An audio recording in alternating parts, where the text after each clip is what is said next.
Clemson versus Miami primetime this week. But this past week, our Miami Hurricanes, we were chilling, we were sitting back. So while we were chilling and sitting back not playing, I decided to watch the competition.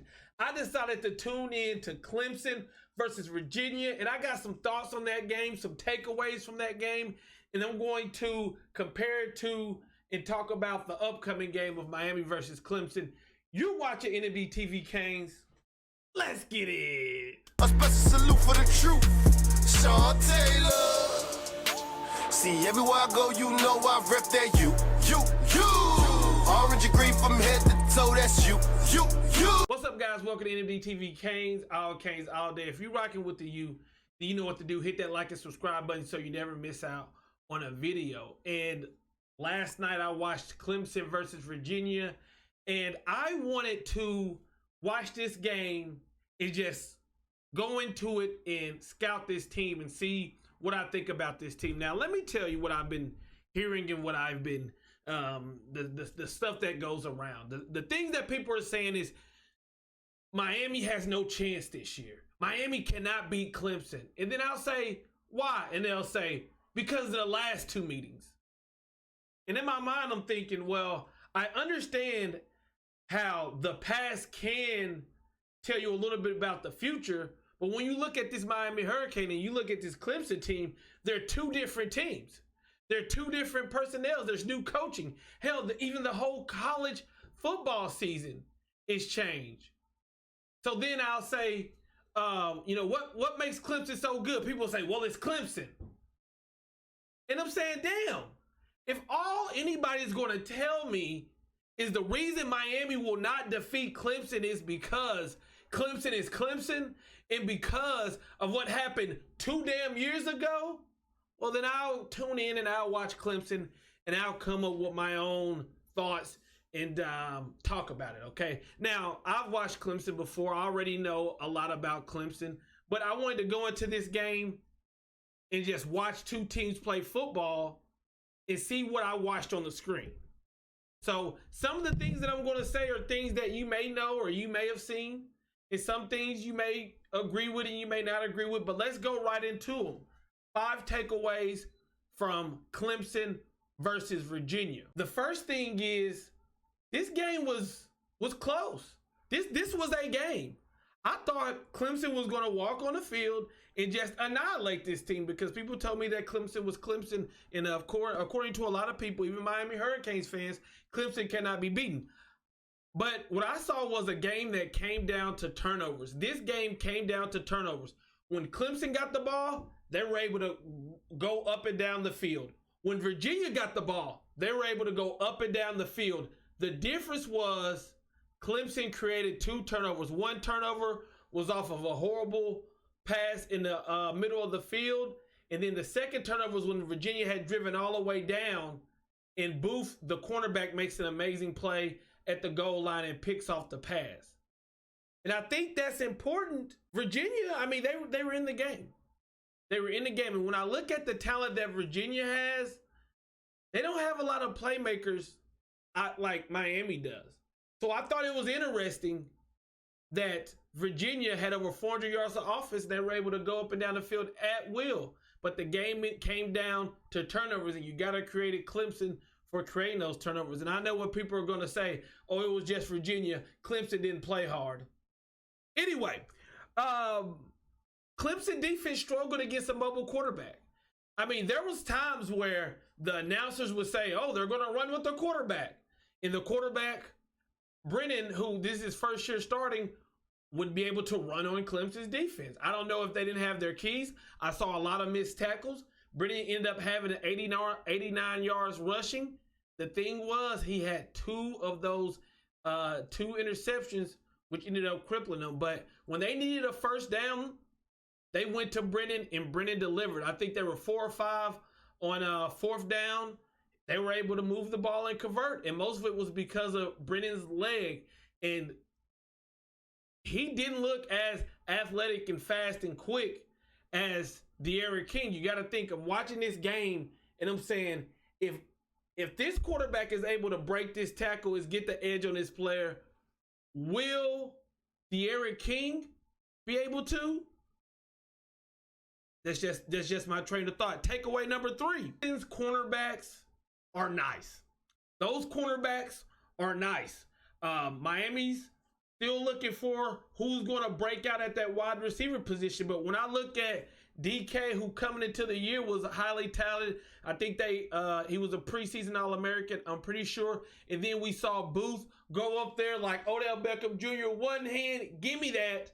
And a lot of times they were giving up a height advantage, but because of good technique, because of good athletic ability, these defensive backs were always there to make a play. I didn't see them out of position a lot. Yeah, they did get a couple passes caught on them, but when it was time to make a play, DK or Booth, they made that play. So it brings me to the question, what wide receiver, D. Wiggins, Pope, Harley, who can win one-on-one battles when it comes down to it? That is a big question. Clemson had 8 penalties. 8 penalties, and it could have been 10 or 11 because they reviewed targeting a couple times. So I thought that was very interesting for a young team, for a Clemson team that's praised for being well coached. A lot of penalties in my book. So a team that's a well-coached team, like you would say, Dabo Swinney and things of that nature, that's a lot of penalties for them. That's going to be interesting. And then last but not least, this offense is who we thought they were. When you look at the three-headed monster of Trevor Lawrence, Travis Etienne, and Amari Rodgers, all the praise that people give them is well-deserved. All of they're going to do this, they're going to do that, it is well-deserved. They are great. When I watched last night, they moved the ball at will. At times, it really seemed effortless. I think Trevor Lawrence probably got hit maybe once or twice, and that was on delayed blitzes. But most of the time, the man had a beautiful pocket. The man could step up in the pocket. The man could step to the right, step to the left. And then when he got time to throw the ball, it's the prettiest throw. I mean, it's going from this hand to the receiver's hand, Amazon Prime delivery. When you saw Amari Rodgers, you saw him just doing what he wanted at will. He had 2 touchdowns, could have been 3 if they would have reviewed it. And then you look at Travis Etienne. This is the best Travis Etienne I've seen. Obviously, he could have went pro, decided to come back this year. And when I say on 3rd and long, Clemson's okay with throwing the ball to Travis Etienne because they know he's going to break at least 1 tackle, and they got a chance to get the first down. His running style can run you over or can run by you. To me, he looks stronger than he normally does. I've watched Clemson these past couple years. This is the best Travis Etienne I've seen. I know a lot of people say, well, Travis Etienne's been doing this for a while. I know, but man, Travis Etienne, he looked good. This Clemson offense did look good. So Miami's defense, they're in for it. They're in for a battle. If Miami wants to win this game, Bubba Bolden, Jalen Phillips, Hunt, Nesta Severa, they're going to have to step up. Our linebacking core, you're going to have to step up because number 9, 16, they're coming at you. And another thing that caught my eye was they tried to use the tight end a little bit more than normal. I mean, honestly, I can't remember any of the tight ends in the past for Clemson, but I think it was Galloway, wheel routes, and things of that nature. Also, Trevor Lawrence can run the ball too. What can he do? Miami versus Clemson.